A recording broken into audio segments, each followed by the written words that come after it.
হচ্ছে পটল আলু দিয়ে মুরগির মাংস, মানে পটল দুইটা, ছোট ছোট আলু দুইটা। এখানে হচ্ছে মিক্স সবজির জন্য মশলা কষাচ্ছি। আজকে হচ্ছে আমাদের এখানে বুধবার 11 তারিখ সোমবারে রান্না করছি। তো ভিডিওটা হয়তো পরের দিন বা একদিন পরে যাবে।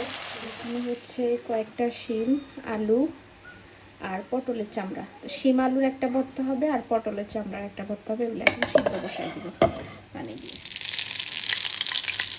হচ্ছে মেয়ের জন্য এটা খাবার খাইতে চায় না, চিকেন আর হচ্ছে সাথে ফিশ করে দিচ্ছি। তার মধ্যে পটল আর হচ্ছে আলু দিয়ে দিলাম। সবজি বেশি রান্না করছি না, কারণ বাচ্চারা খেতে চায় না।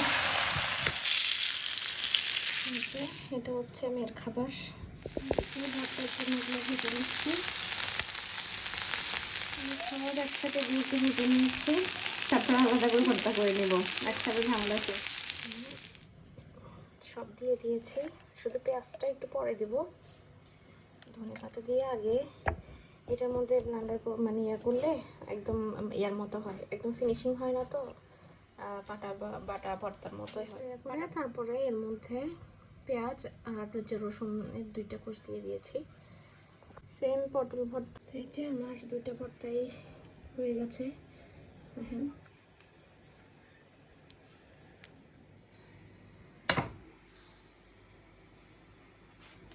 তারপরে চিকেন, এটার মধ্যে পটল দিয়ে চিকেন রান্না করছি।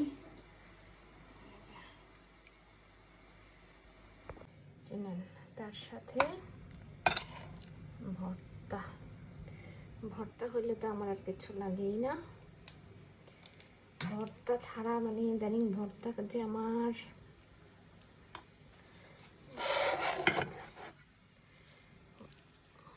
খাবেন নাকি ভর্তা দিয়ে এক লোকমা সবাই।